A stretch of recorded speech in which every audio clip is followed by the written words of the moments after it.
Greetings, friends and siblings in Christ. On behalf of Bishop Chung, I bid you welcome and thank you for your ministry in our partnership with the Boy Scouts of America. This offers a new opportunity for us, a new beginning. And where there is newness, we know grace is at work. So we're grateful for Lisa Wink, who is with us to shepherd the evening, and for Marshall Schmidt and his deep commitment to his ministry here as the Chancellor. So let's bow our hearts with prayer. Gracious God, we give you thanks for this evening and for your presence in it and in all things. We hold before you the stewardship, the training, the equipping, and the nurture of children and young people. We thank you for all of these on the call who are committed to this ministry, and pray that you would equip us with the power of your Spirit. In Jesus' name we pray. Amen. So thank you, Dan, for that. I don't know all of you. I know some of you on the call. My name is Marshall Schmidt. I'm the Chancellor of the conference. I'm a partner with the law firm of Michael Best and Friedrich, which is headquartered in Milwaukee. And I am here tonight to talk to you about the new partnership that Dan alluded to between the Methodist Church and the Boy Scouts. As most of you know, the church has a long history, a long partnership with Scouting. It's written into our discipline as a ministry that we do on a regular basis. As I think all of you also know, there has been a tremendous amount of effort invested in a bankruptcy of the Boy Scouts of America that arose from tens of thousands of claims that were asserted by children who, or by people who as children were allegedly abused in connection with their scouting activities. The bankruptcy has been very complicated. It is nearing its end. A plan was submitted. A long trial ensued about the bankruptcy plan, and the court approved most of the plan, and there will be further proceedings to determine what else will need to be done before the Boy Scouts of America are allowed to emerge from bankruptcy. But there's little question that the Boy Scouts will continue. And one of the good things to come out of the bankruptcy is that the Boy Scouts have restructured their operations, which we'll talk about tonight. And the agreements between entities like our congregations and the local councils of Boy Scouts have been redone very carefully, working by groups working both on behalf of the denomination as well as the Boy Scouts of America to come to agreements that clearly define the responsibilities of the different parties that are involved.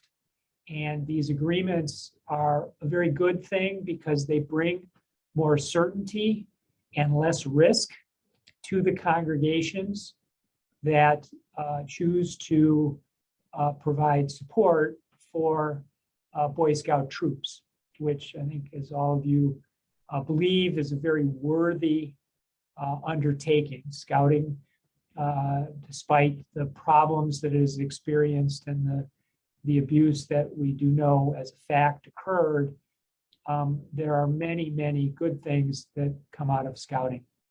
So tonight, what I'd like to do, you see before you the agenda.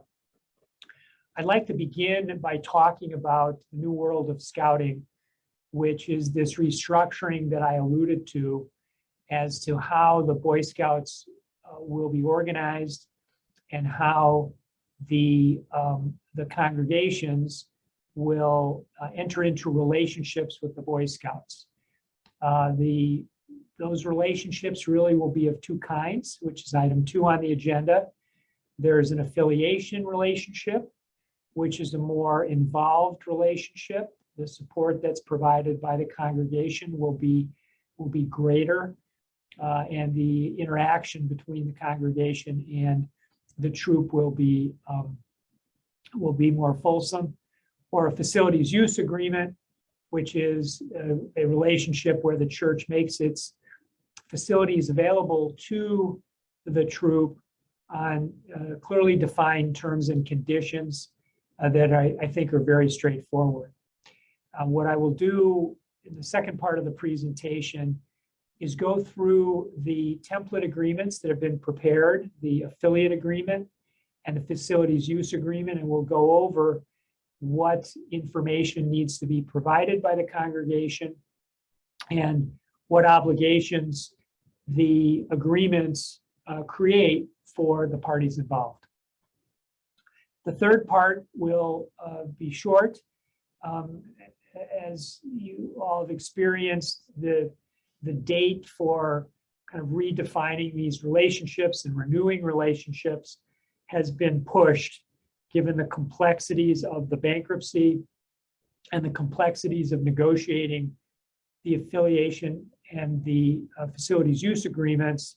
And so we need to talk about kind of what the new dates are and what agreements are now in place to protect the congregations as they move forward before final affiliate and facilities use agreements are signed. And then finally, I'm going to show you a flow chart which lays out the procedures for implementing both affiliate and facilities use agreements, and has some additional steps which in the past have been typically neglected and not really in most cases implemented, which has resulted in a commingling of resources and the creation of additional risk. And I'll talk about those. After this presentation, Lisa will provide to you the 4 documents that I'm going to show you tonight. The 2 agreements, the affiliate agreement and the facilities use agreement, the temporary agreement between Scouting and the Methodist Church, and then the flow chart. You'll see on the flow chart at the end that there is a website that provides additional resources. That website has videos that lay out the videos that were used to train the chancellors and others, treasurers and others within the denomination. Some of you may very well have seen some of those videos, but there's a group that's been created within the denomination under the auspices of United Methodist Men to help navigate the new world of Scouting. So let me begin.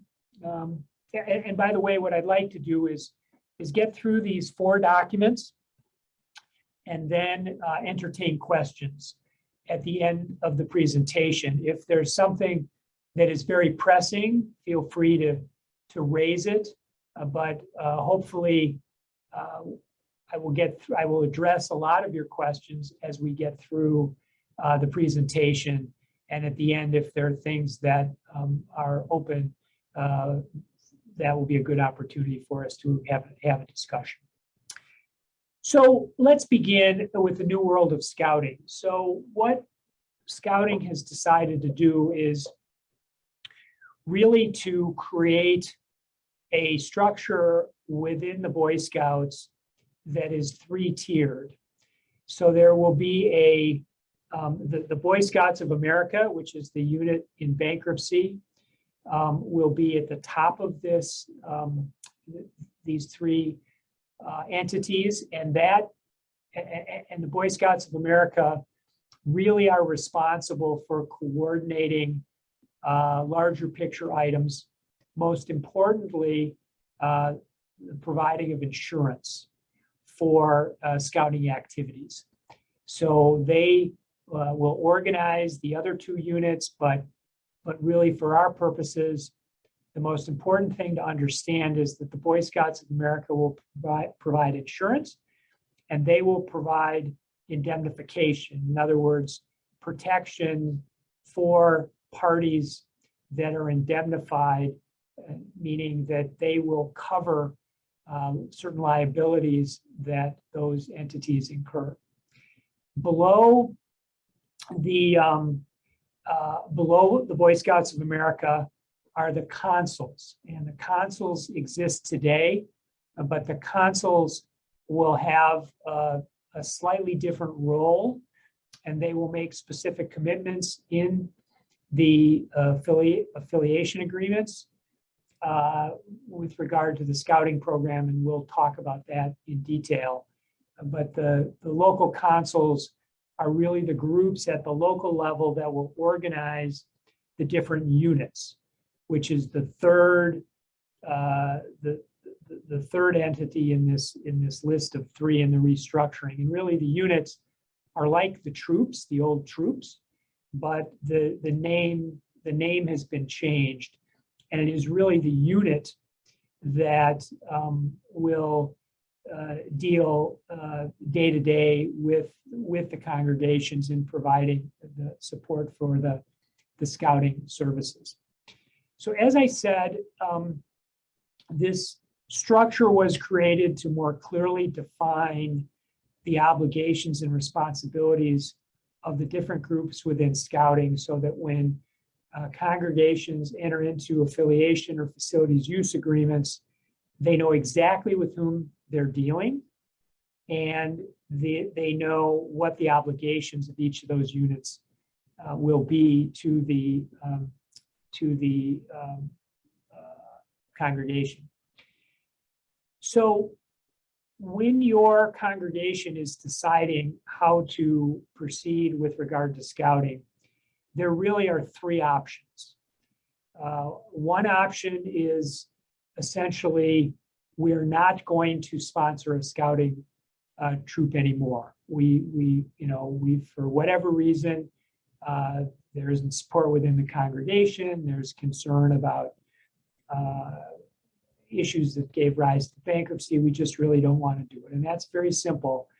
You just essentially inform the unit and the consul that you are not going to sponsor a troop. Now, that's not quite the end of it, because historically, congregations and Boy Scout troops have been entangled with regard to things like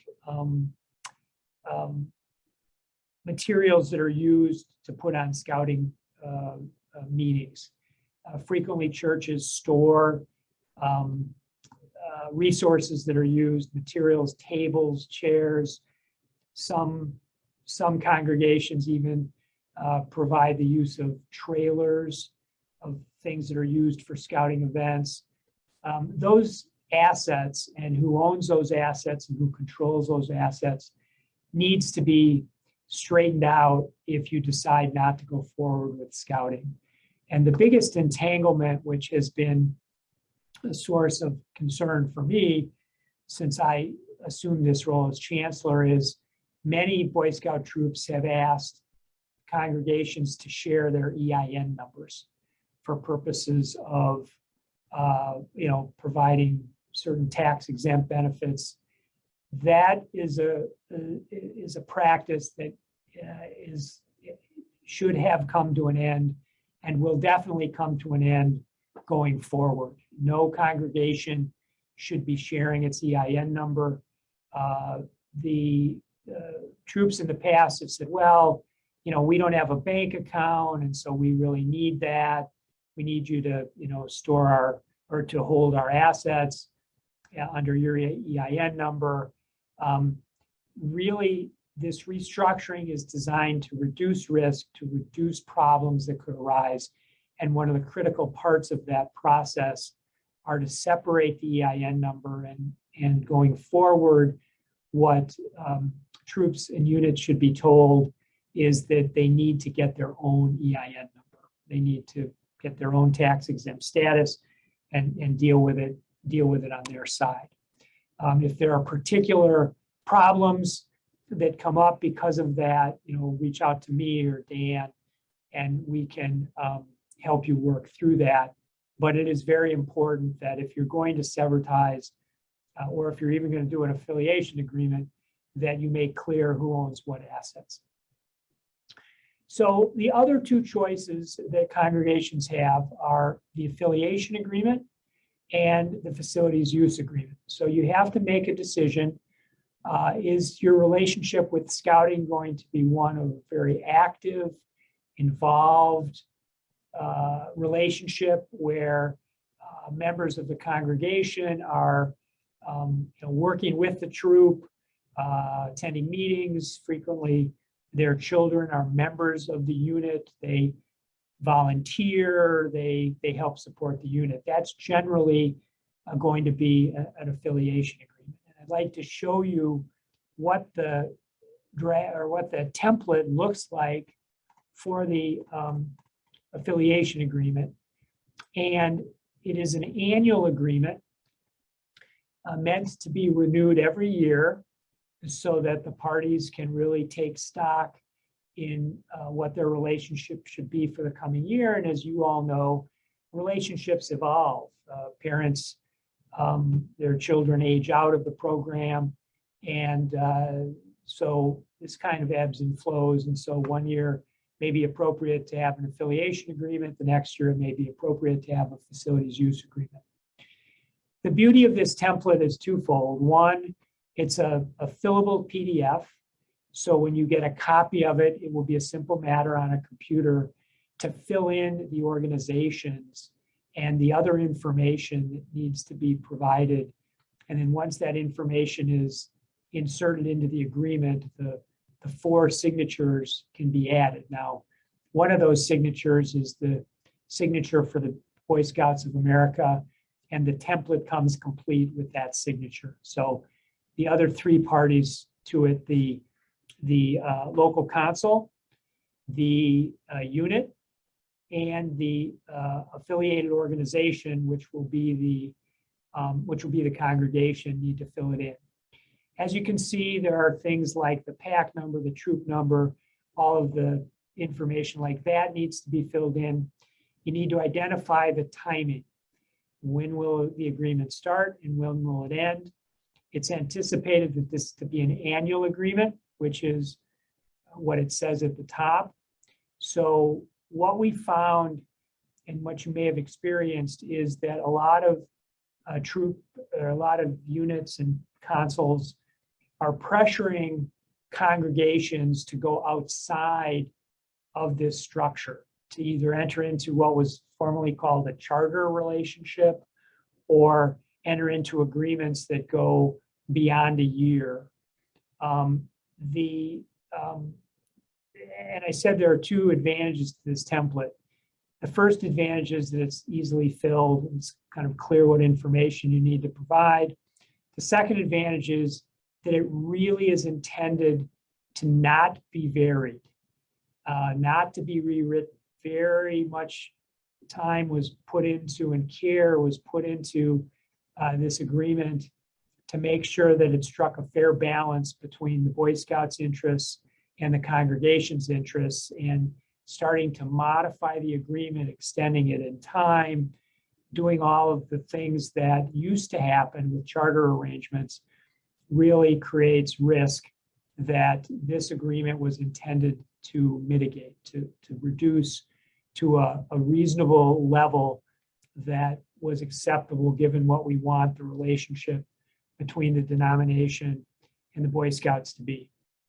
So the agreement is broken into 4 main sections, and those sections address what each of the 4 parties to the agreement agree to. And the first section is in many ways the most important, and it is what the BSA agrees to.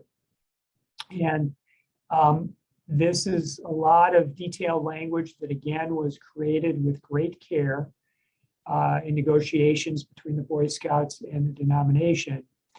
And the first section, indemnification, really essentially says that the Boy Scouts will cover and pay for liability that is incurred by the congregation, certain liabilities, not including damages that they would have to pay to someone because of what was indemnified, or for the defense of a claim. So if someone asserts a claim against the congregation that falls into the category that's described here, then, and this is very broad, by the way, it's really applies to claims asserted by scouts, scouting units, members, visitors, that relate to the use of the affiliated organization's property for scouting activities. Okay, whether or not they're really connected to the scouting objectives, if the congregation incurs liability because of what they're doing or activities that are occurring in connection with scouting, the Boy Scouts agree to hold the congregation harmless. The second paragraph here really just defines what obligations they have to defend the congregation, and to whom they owe the responsibilities. And essentially what it says is they owe their loyalty to the congregation, not to the Boy Scouts. Second main paragraph is the insurance provision, and a tremendous amount of energy was put into this. The bankruptcy taught us that the insurance policies that were in place really did provide important coverage that allowed congregations to avoid claims that would bankrupt those congregations and really prevent them from operating. The insurance limits in the agreement are increased over what they were previously. As you can see, general liability coverage is the limits of $7.5 million for each occurrence and $23 million a year for the aggregate. So those are higher limits than had been in existence before. And then it goes through each of the different kinds of coverage and what those limits are. So for excess commercial automobile liability, it's $5 million. And this really covers cases in which the scouting activities include transporting scouts to scouting events,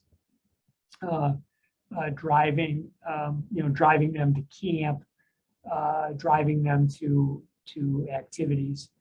And then it goes into great detail about what the general liability policy will cover.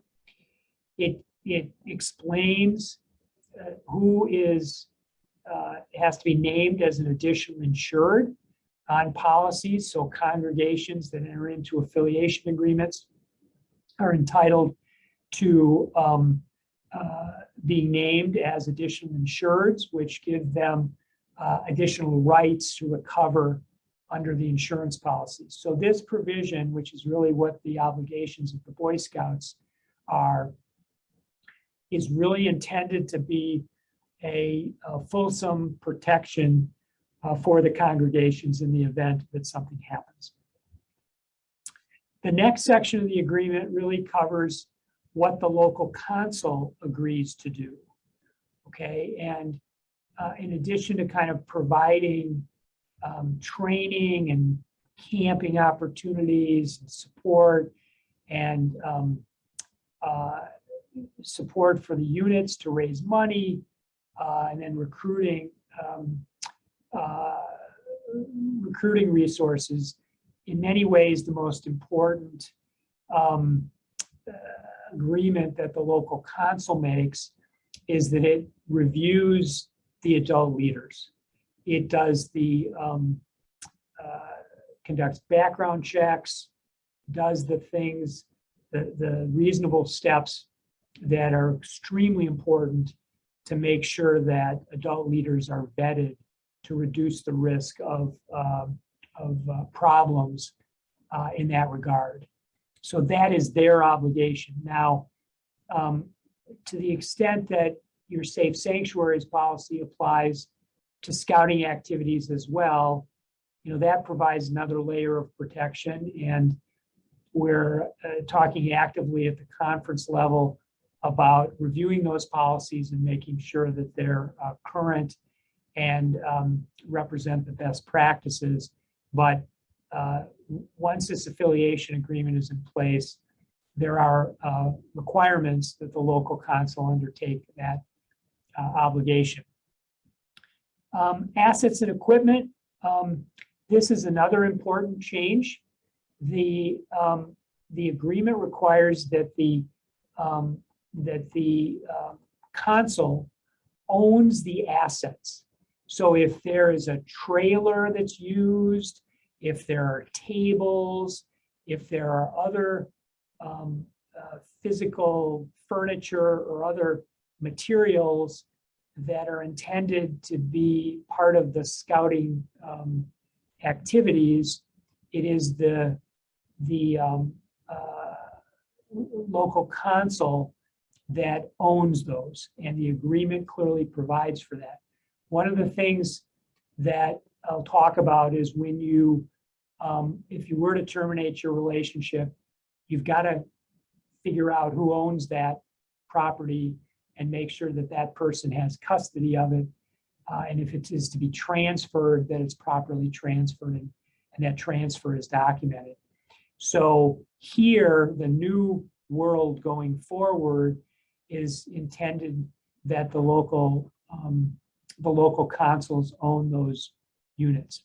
You'll see that item 2 addresses what I talked about before, that the local council agrees to create a separate bank account or provide access to a separate bank account for the unit using the council's EIN number. So there's the expectation, and we need to honor this religiously. It has to be the EIN number that is used for all scouting assets. And then they also are obligated to provide property insurance for trailers that are used. Now we move on to the good stuff, okay? The obligations of the affiliated organization. These are obligations that really at many levels are common sense, right? The congregation will support the scouting program through its prayers, financial gifts, and volunteer service. They will include a Scout Sunday, its annual calendar, and include scouts and scout leaders in the worship service. That's something really that has been done for many years pursuant to the discipline. They will advertise the scouting program and volunteer needs in church publications and communications. And they will welcome and provide opportunities for scouts to participate in the church's youth programs and promote religious awards. So the idea here is that there can be a synergy between the church youth programs and the scouting programs, and the affiliation agreement really creates an obligation on the part of the church to work so that those things work together. Under paragraph B, use of facilities, this section is really designed to identify those facilities that the church will make available to each of the units that it is sponsoring or affiliating with. And again, this is meant to clarify what it is that the church is providing, what facilities it's providing. Depending on the congregation, there may be more than one, portion of the church that the congregation wants to make accessible to the troop. This is the section where you identify that. And then the other one is that the congregation will make available for the council a place to store the materials, which makes sense because a lot of these materials are only used for the scouting meetings, and the idea is that the congregation really will facilitate those meetings by providing a place to store them. The indemnification provision that the congregation agrees to provide is essentially that if the congregation willfully or intentionally or through its negligence causes harm, that it agrees to limit the obligation that the BSA has.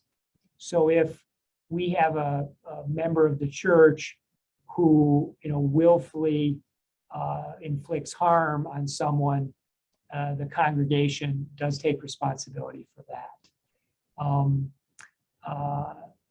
It falls outside of the indemnification requirement. So if, for example, there is an act of abuse, that's obviously a willful act, but that is covered by the indemnification. So we're not obligated to indemnify anyone for that. Under item D are more general obligations that the congregation has. Support the Scouting Unit Committee, which is an administrative group within Scouting, and basically it means that they'll provide people who can serve on the units. Coordinate with the local council to provide annual recruitment opportunities. The congregation will help recruit Boy Scouts.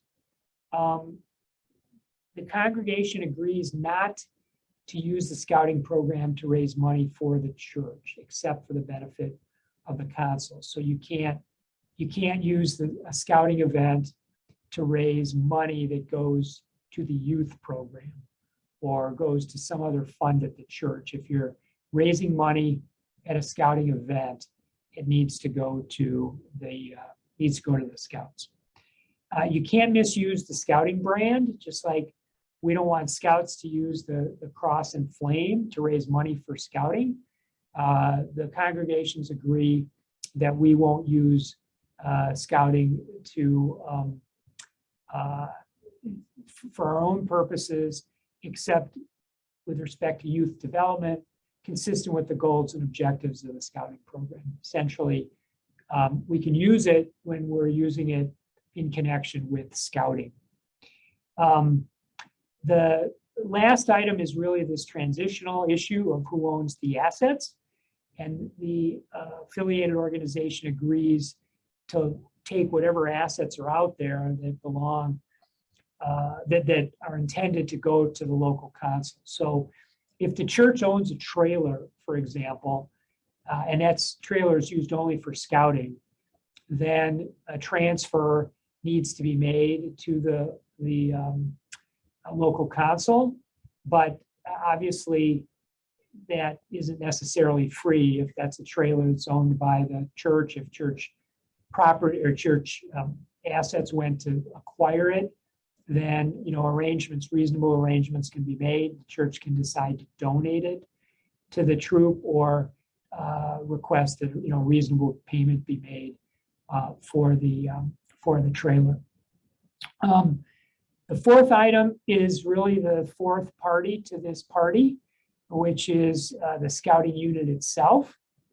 And the scouting unit really is the lowest level, and that's really an administrative thing where that's the unit that has 3 members for each unit. They kind of oversee the unit and make sure that these obligations are complied with. Again, there's a second requirement that all adult leaders have a background check and they complete the BSA training. They encourage adult leaders to provide position-specific training, maintain accurate and timely registration records of all youth and adult members. The BSA has a very elaborate registration structure that allows them to track their members and their leaders And historically, that has been very helpful in tracking people who, pedophiles who do find their way into the system. It's a way of excluding those people once they're identified. So it's very important. This obligation is actually very important to protect the safety of the children. And then these other kind of registration items, ensure unit has 2 deep leadership at all times. They're really responsible for making sure that there are that the unit is viable and has the appropriate leadership. The programming is all under the auspices of the unit. The unit ensures that the bylaws are complied with, that whatever the scouting program is for that particular unit, that it's consistent with the bylaws, and that it is designed to accomplish the specific objectives within the scope of scouting, which are enumerated here: faith-based youth ministry, youth character development, career skill development, community service, patriotism, and military and veteran recognition. The unit is also responsible for making sure that the scouting program does not become an arm to advocate for political or social causes, politics, government action or inaction, or controversial legal, political, or social issues or causes. So it's the unit's responsibility to make sure that scouting stays in its lane and doesn't do things outside of that.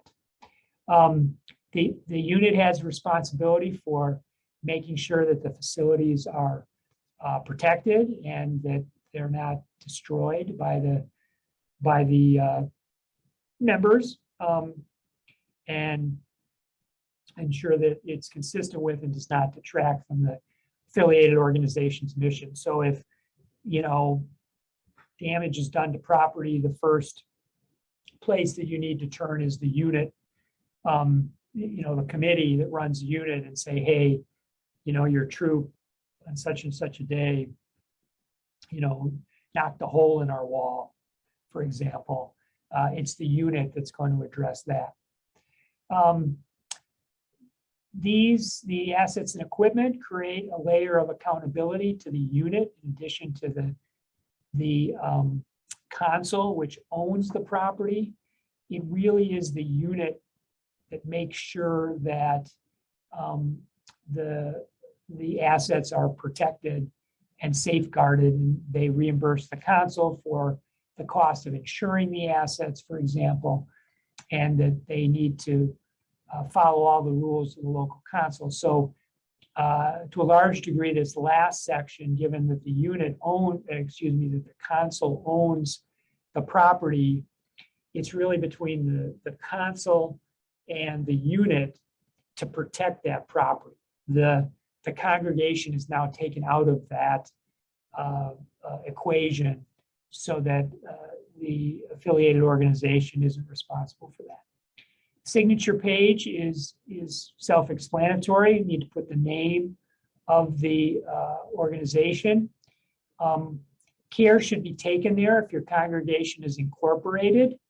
Make sure that you're using the correct title for the congregation, and then really the congregation needs to decide who is going to sign. The chair of the board of trustees, given that this really deals with church assets under the discipline, it's the chair of the board of trustees that has that responsibility. And then you date it, and then you need to make sure that each of these other signatures is provided. And as soon as all 4 signatures are provided, the affiliation agreement is in place. Let me just pause there. I know I said I'd entertain questions at the end, but let me just pause there to see if there are any questions about the affiliation agreement.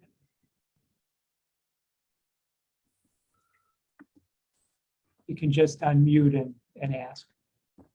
Kate? Yeah, Marshall, I have a couple. One is that when I've been in discussion with our troop, they have said, you know, we have to have a charter. Someone has to hold the charter. So I want to make it clear that charters no longer exist. Is that correct? That At is least- correct. At least once we move beyond this, Yeah. there will be no such thing under BSA. Right. And so we So- won't have to worry about charters. Is that right? Exactly right. And And then, I'll just jump ahead a little, okay, because a lot of you may still have charters that are in place because of this, difficult process of transitioning to this new structure. Those charters are considered to be effective until the earlier of the time that an affiliation or facilities use agreement is implemented, or September, October of this year. There's an agreement which I'll talk about at the end. Those are automatically extended, but they should not be renewed, and they should not be entered into in addition to this, an affiliation agreement or facilities use agreement. Charters are being phased out entirely. No new charter should be created. And if the troop tries to, or the council tries to pressure you into a charter, which has been occurring, you need to resist that and say, nope, that's not what we understand needs to be done. So I'm sorry, Kate, you had another question? yeah, the other one was, I have a couple, but one of them was, I know because I've done a bunch of them, that the process of getting 501c3 designation is a cumbersome process that takes months, and I think the application is like $800 or something. Will there be a group ruling, or will each troop have to get their own? I think it's going to be done at the council level. Okay, at the council. Okay. Yeah, if you look at the way this is written, there's a reference to the EIN number of the local council. So I think what is being done is each local council is applying for their EIN number, and there'll be a group ruling as to that council. Okay, that's helpful. And then my final thing was with regard to real property. I don't know if this is true for other troops, but our troop has a garage on church property, a building that was actually constructed for the Boy Scouts to store we have a big troop, and we have trailers and canoes and all kind of stuff. And so will we then have to lease the space to the BSA, or how will that work? Yeah, my recommendation would be, as you know well, Kate, that the trust clause really provides that garage is owned in trust for the denomination.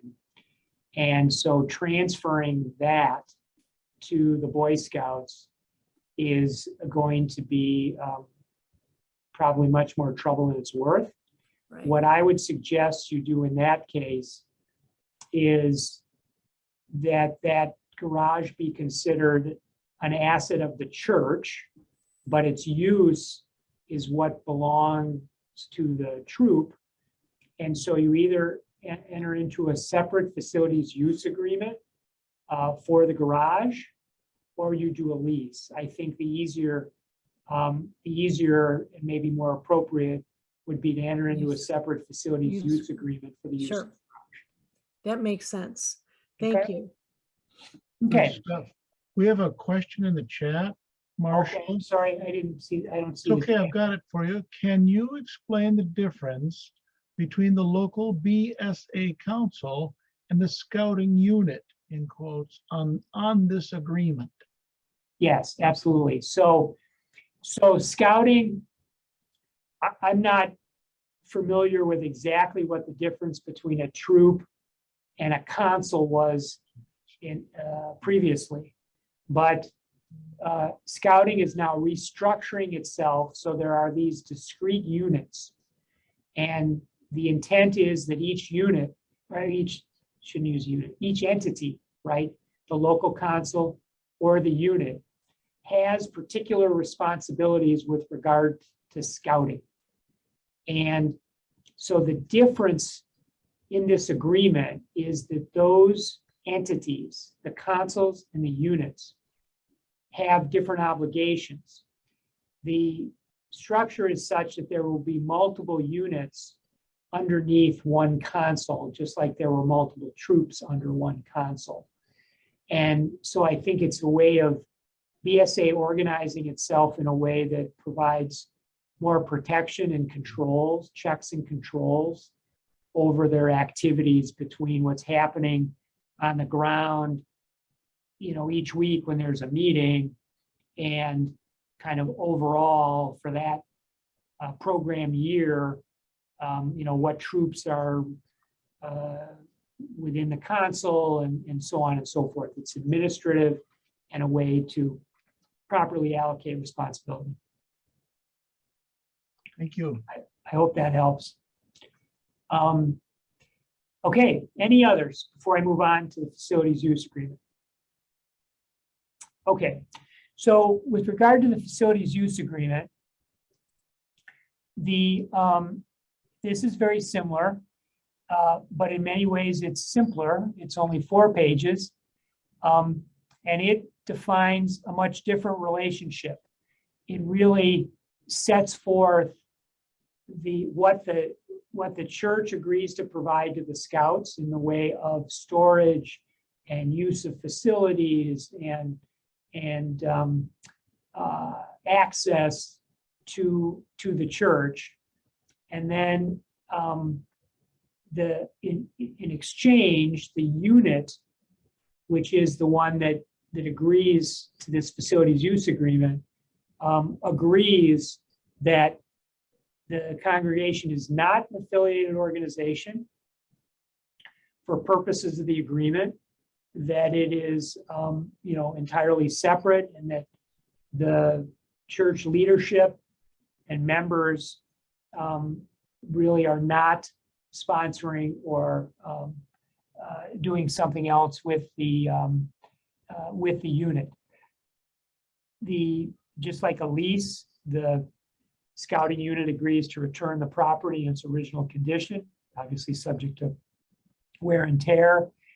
They agree to take reasonable care of the facilities, and they understand that there are these risks, and that if they use the facilities, that they are not making any representation as to what those facilities are, and that the church makes no representations as to what the facilities are. So if the roof collapses on Kate's garage, the unit can't come back and say, hey, you gave us the garage, you were warranting that it was safe for our use. Okay, really, they kind of proceed at their own risk, and this acknowledges that that's the case. Again, here the BSA and the scouting unit provide indemnification for claims that arise in connection with the scouting units, much like the indemnification and insurance that's provided in the affiliation agreement. So this is obviously even more important here, because the congregation really has no control. They're just saying, here, use our facility. We're not even involved in the organization and operation of the unit or of the troop. So it's especially important that there be this insurance policy to protect the church. And then again, there's a indemnification back that basically says if someone does something or is negligent in some way outside of the scope of the scouting activities, that then the church will be responsible for that loss. Again, the Boy Scouts provide the template with a signature, the scouting unit signs, and the church signs. So again, and the last thing that this provides, and this is something that the congregations need to provide, if they have separate policies and rules governing the facilities, they need to attach them here. And that we did in the earlier, dealing with the rechartering that occurred in the spring and summer, we did deal with these issues, and some churches, for example, require, if you're doing a facilities use agreement, that the scouting unit will not be given a key. That if they use the facility, someone from the church has to open the facility, and someone from the church has to lock the facility after they're done. If there are policies like that, then this is where they belong. They need to be attached to the facilities use agreement. Okay, are there any questions about the facilities use agreement?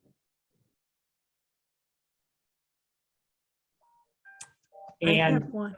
sorry. I'm sorry. Okay, I'm sorry. It seems like there are some terms that are so different between the facilities use agreement and the affiliation agreement that we probably ought not have both if we have a garage. The preference would be, I think, not to have the garage. And I don't know what your arrangement is with the scouts, but it sounds to me like you will have an affiliation agreement, correct? Yeah, my guess is that based on what I've heard so far, that's what we will do. And I'm wondering if we just include the garage in that. And I would treat it, however, again, if it's on church property and it's your understanding that that is owned by the church, that is not something that I would transfer. We really don't transfer buildings. right. Really, this is designed to cover our kind of non-fixtures, right? Things that are, trailers, even though if traditionally you provided the garage, I mean, looking at the title and who paid to build it and all of that, my guess is that the church probably paid for that. Okay, could I clarify for a second and interrupt? Sure, of course. Hi, my name is Steve Weber. I'm with the unit Kate is referring to. The garage was originally built for the Boy Scouts. The money was donated to the church, and the church actually built the garage. Okay. So I would deem that to be an asset of the church. Yeah, it's commingled with the church Right. property. It was never intended to be owned by the Boy Scouts, but perhaps it was intended to be used by the Boy Scouts. And so I think it would fit within the affiliation agreement to the extent that the church is agreeing to provide its space for storage of Boy Scout assets. Yes, Like- and coincidentally, the church stores some things in the garage also, like lawn equipment, snow removal. So from our perspective, from the Boy Scout troop, I'm the charter rep and the past scoutmaster. Okay. We would consider that a church property. Okay, great. That's helpful. Really, it's intended to, cover trailers and other things like that, not buildings. Okay, good. Any other questions about the facilities use agreement? Okay, that was easy. So, Jane, did you have a question? You're on mute. Jane, you're on mute.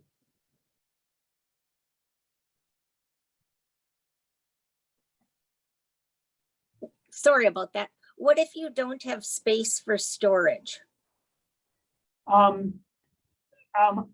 think the agreement contemplates that the church make a reasonable effort to provide that storage to the extent it can. I think that's a discussion that you need to have with the unit and make clear to them that, our facilities are limited. We can't store a trailer. We can't store this or that. The agreement does provide, and maybe the thing to do is look at exactly how that is worded.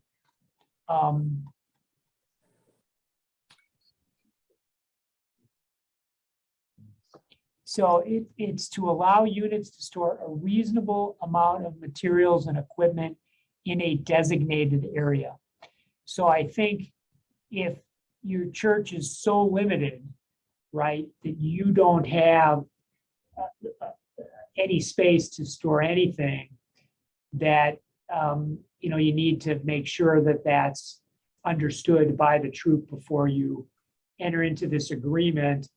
And then this will be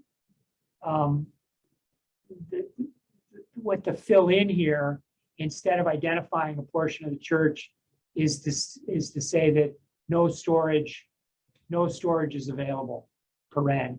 They'll sign the agreement. They'll be acknowledging that in your case, there is no storage space available. Okay, thank you. Okay, you're welcome.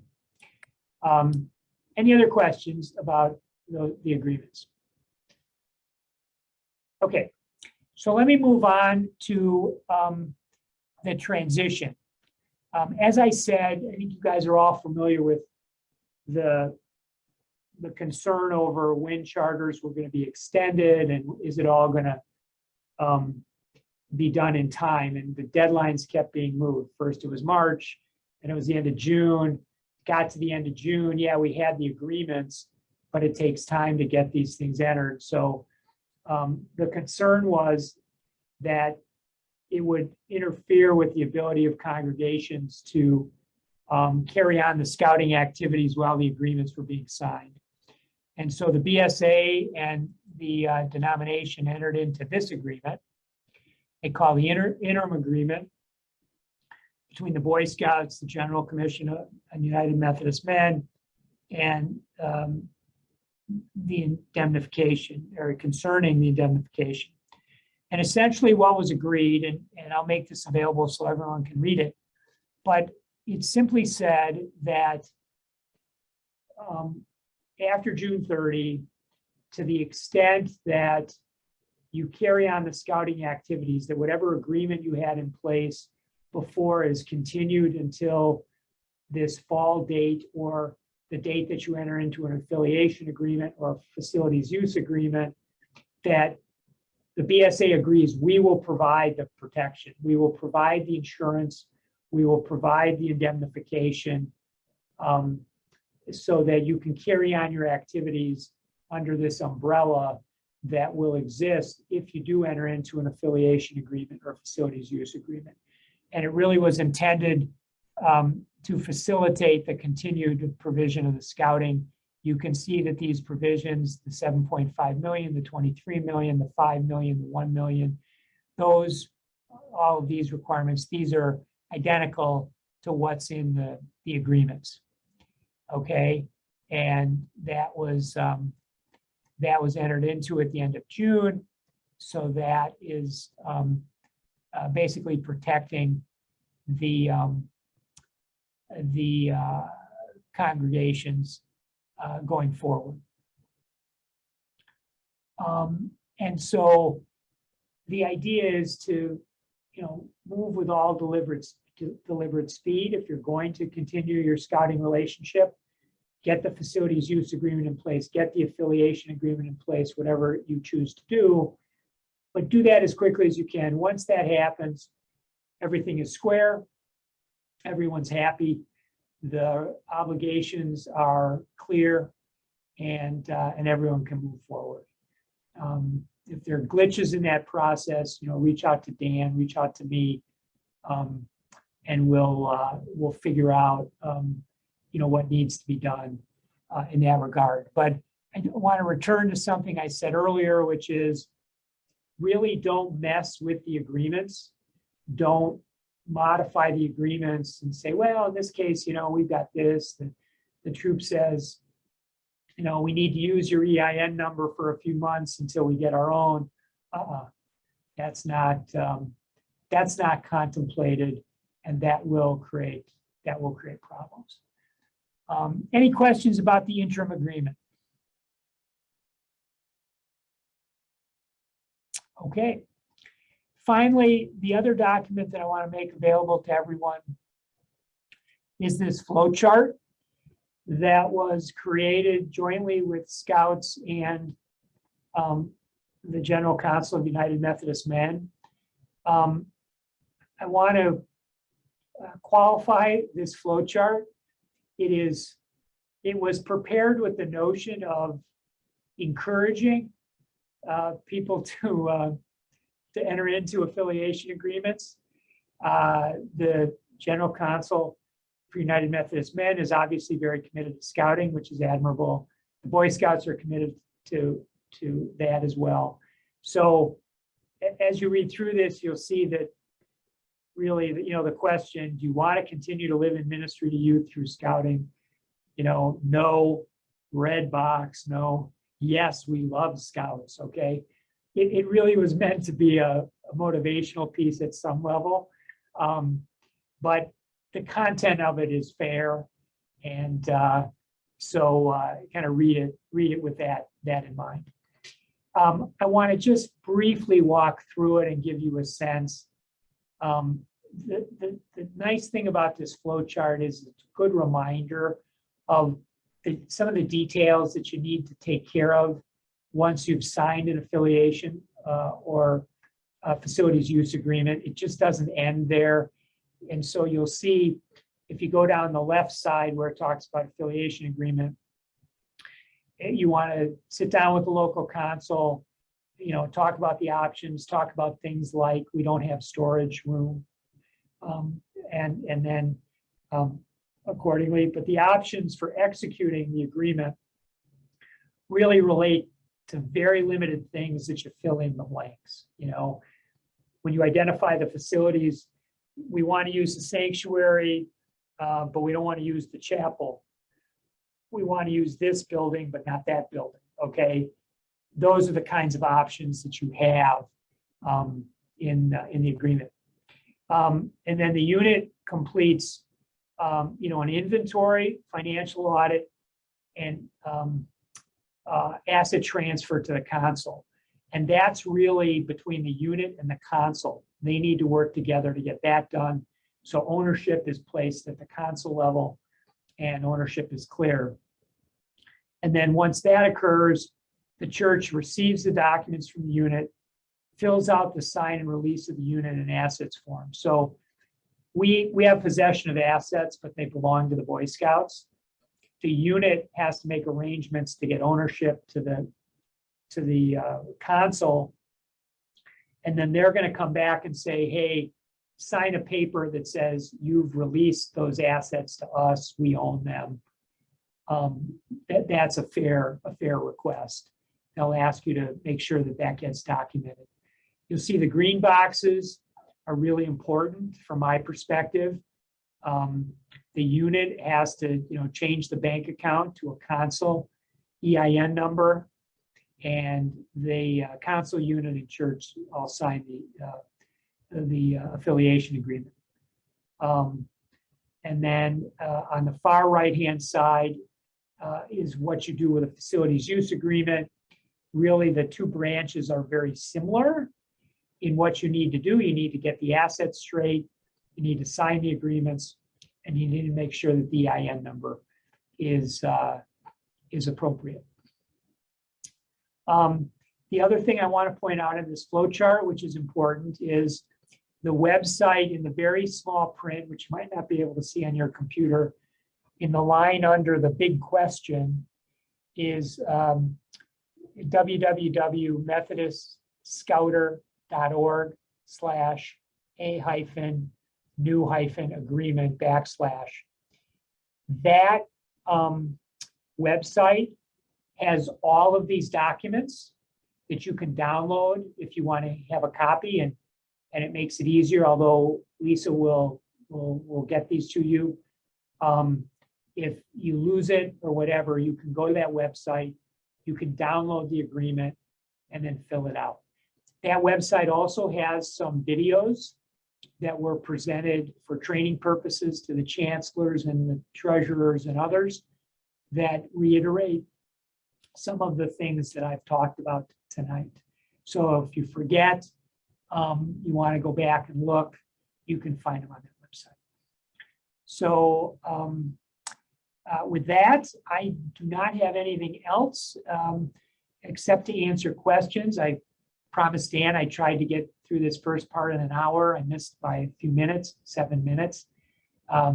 But hopefully I've addressed most of your questions, but I encourage you to ask anything that I haven't adequately addressed.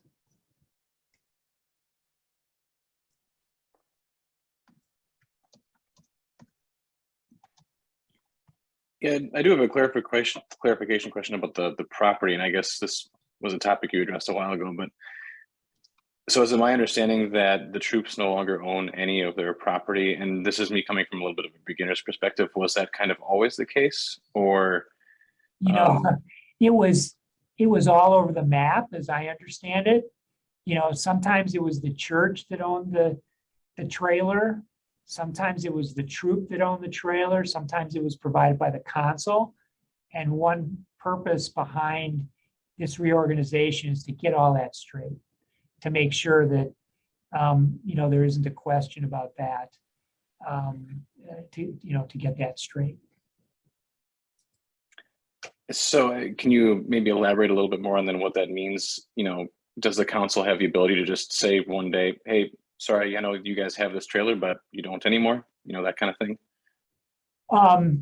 That's not one reason why this was structured the way it is that's not up to the congregation. Ownership of the property is between the unit and the consul. And if someone comes in and says, hey, you know, this is ours, church, we'll say, you know what, the way you guys are structured, as we understand it, we're not in the middle of that. That's between you and the consul. And I guess that is actually more specifically how I'm framing that question as a member of Boy Scouts, is as a member of a troop or an organization, if the council comes to the troop and says, you know, hey, we're taking your trailer or we're taking your tents. That's new to me, and I don't know if that was something that was in place before, but it does seem odd that the troop essentially no longer has control over equipment that used to be something that they used to have control over. Yeah, and I get that. I think that what's contemplated, however, is that kind of physical control of it is not really going to change, in the sense that, you know, these are assets that were being used by the troop, and the consul, I would think in almost every case, is going to say, you know, these were dedicated to your use. I think one reason why the Boy Scouts decided to do it this way is if that troop no longer becomes viable, and there are ebbs and flows in support, if that troop suddenly has a trailer and all this great equipment, but that troop, you know, ceases to exist, that gives the consul the ability to say, okay, well, we own it, and we have this troop over here, this new troop that we want to create, and so we can transfer those assets and distribute the assets more rationally among the consul.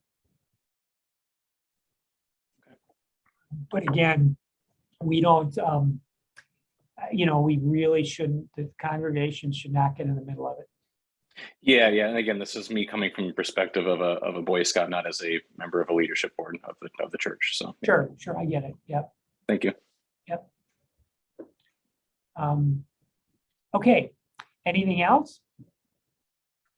I just put in the chat, Marshall, that if people have a question a week from now or a month from now, they can send email here to my email address. And if it's a high-level question, I'll engage you. If it's something that's finding a website or a web address or a link or something like that, I can handle the garden variety questions. Okay. Right. Let me just say on Lisa's behalf that there's a glitch, and it's difficult for us to kind of download all of your contact information.